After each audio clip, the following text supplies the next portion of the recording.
Paul Marshall has attended 3 World Cups: Brazil in 2014, Russia in 2018, and Qatar in 2022, where he was present from the opening fixture through to the final. This is not someone who attends because the opportunity arose. This is someone who treats the World Cup as a fixed point around which years of financial planning and logistical preparation are organized. He is a category of supporter that exists at the foundation of this sports culture. The person whose presence in stadiums generates the atmosphere that hundreds of millions watch on screens, whose commitment to attending in person is the purest expression of what football fandom actually is. He is, by any reasonable standard, the person the governing body should most want inside its venues. When the 2026 World Cup ticketing structure was announced, Marshall reviewed the numbers carefully. He lives in Southern California. The tournament was arriving in his region. The costs and logistical barriers that ordinarily make World Cup attendance an undertaking had, in theory, been removed. He should have been the simplest case in the entire supporter base. What he found when he assessed the pricing was something he described without rhetorical flourish. It was a shock, 3 to 4 times more expensive than previous tournaments. For the final, approximately 8 times more. Not 8 times more than a low-cost edition. 8 times more than Qatar, which at the time of its conclusion held the record as the most financially demanding World Cup in the competition's history. Marshall has not confirmed he will attend. A 3-time World Cup traveler, living in the host country, priced the margins of his own experience by the tournament that came to him. That is where the 2026 ticketing story begins. And by the time the tournament opened in Mexico City, the consequences of what was built had become measurable, documented, and in certain jurisdictions the subject of formal legal investigation. The governing body implemented dynamic pricing for the first time in World Cup history. The published range appeared to offer breadth, starting at $60 at the bottom end, climbing to $6,710 for the final at its upper boundary. On paper, a range that wide signals accessibility. In practice, the $60 entry point was a different instrument than it appeared. The number of tickets available at that price per match was counted in the hundreds, not the thousands. Insufficient to serve the population of supporters who actually needed them, and the pathway to purchasing them. FIFA ID registration, a lottery allocation process, a pre-sale requirement tied to a specific payment card, a multi-phase release structure, was navigated with difficulty by the people most motivated to reach it. One Scottish supporter described the queuing system as a definition of madness and abandoned the attempt entirely. The cheapest ticket existed. It was not accessible in any practical sense to the supporters for whom it was ostensibly designed.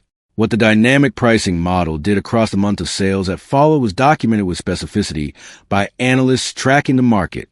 Prices rose on average by 35% across 95 of the 104 matches. The increases were not distributed evenly. 4 high-profile fixtures.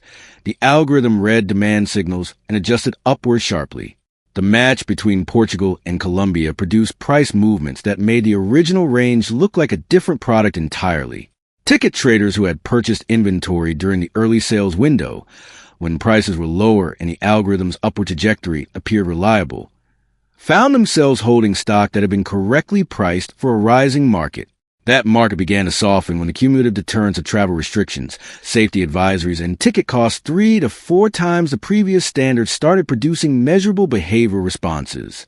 Supporters who had been slow to commit became supporters who were choosing not to attend. The traders were left holding inventory in a falling market, and 180,000 tickets ultimately entered the resale ecosystem. The analyst's assessment of what the dynamic pricing model accomplished was direct. Combined with FIFA's 26% combined transaction fee on resale purchases, the structure had systematically excluded what he described as football's authentic fan base. The working-class supporters who have filled the lower sections of stadiums and defined the cultural character of the sport across more than a century. This was not an unintended side effect of a pricing model that failed to account for affordability. It was a logical output of a model calibrated to find the ceiling of what each seat could extract. The authentic supporter base was not priced out accidentally. It was priced out structurally. The numbers that emerged from the market in the weeks before the tournament opened made that structure visible. In Los Angeles, The average cheapest available ticket for a group stage match was over $1,000 on FIFA's own resale platform.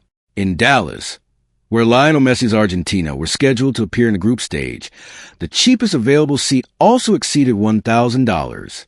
$1,000 is roughly double what the average American household spends on food in a month. The England Fans Embassy calculated that an English supporter purchasing the cheapest available Category 4 ticket for every match from the group stage through the final would spend a minimum of $3,180, more than twice the equivalent expenditure in Qatar. The American president, when asked about ticket prices during a separate engagement, said he wouldn't pay them either, to be honest. When the head of the host government publicly declines to endorse the pricing of the event his country is staging, the governing body's communication strategy for the tournament it is running has encountered a problem that targeted discounting cannot resolve. There is also the $79 fee, a separate charge announced independently of the base ticket price, independently of the dynamic pricing model, and independently of the resale transaction costs, available to supporters who want their names displayed on stadium screens before matches. A personalized acknowledgement, $79, at a tournament where FIFA projected $3 billion in ticketing revenue, in a stadium where the cheapest seat for some fixtures already exceeded $1,000. That fee, when it circulated publicly, became one of the most widely shared pieces of information in the entire pre-tournament period. Not because it represents the largest financial burden in the structure. It doesn't. But because it communicates something precise about the relationship between the governing body and the supporters it is charging. It is the detail that names a dynamic that the larger numbers describe in aggregate. Consider the Haiti versus Scotland fixture. Foxborough, Massachusetts, June 13th. A group stage match between two nations whose supporters had each encountered their own version of the obstacles surrounding this tournament. Haiti under travel restrictions that effectively barred most of its nationals from entering the United States. Scotland supporters navigating a purchasing process that one of their own described as designed to defeat the person attempting to use it. The Category 1 ticket price for that fixture was $1,300. It remained available unsold in the days before the tournament began.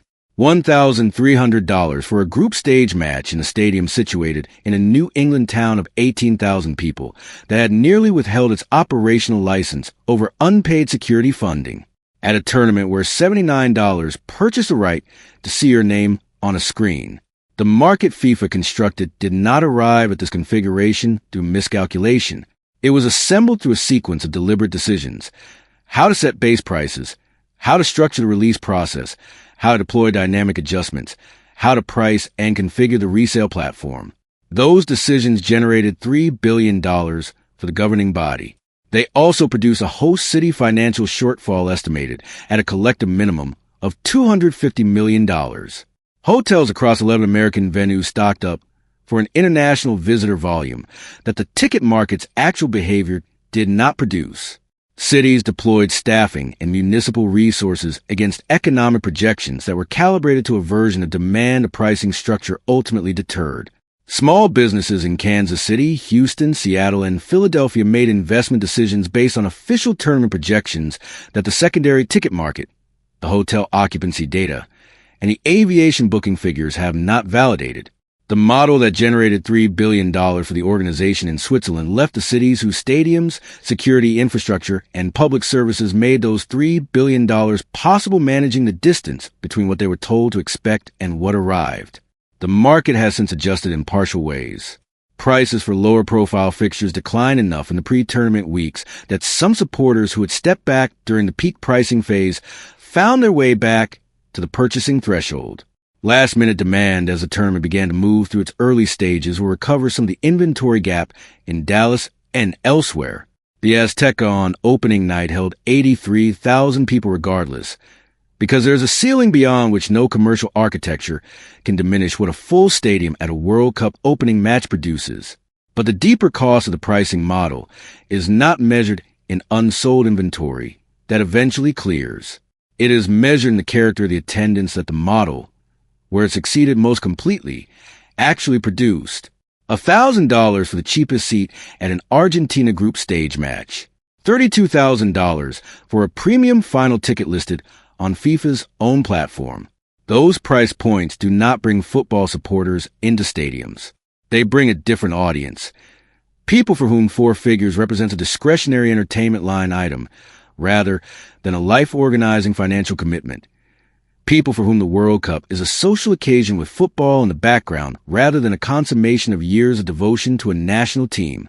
The atmosphere that audience generates is different in kind from the atmosphere created by the supporter who has followed their country for 3 decades and reorganized their financial year around being present.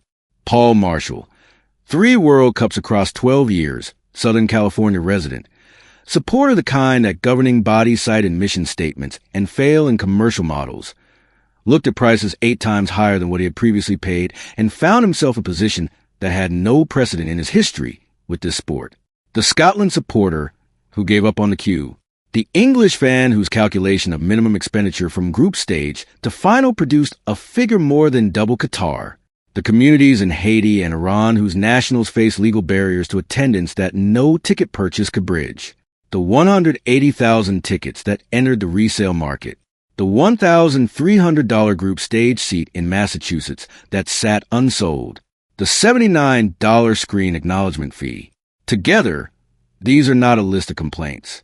They are a structural description of what was built, the reasoning behind its construction, what it produced financially, and what it cost in terms of the people excluded. That is a 2026 World Cup ticketing record.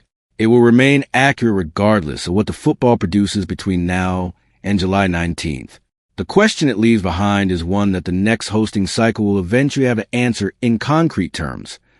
When a governing body generates $3 billion from ticket sales alone, while the supporters who have carried the culture of the sport for a century are told by the market that they are no longer the primary audience, is that a pricing model that requires adjustment at the margins or a fundamental reorientation of what the World Cup is actually for?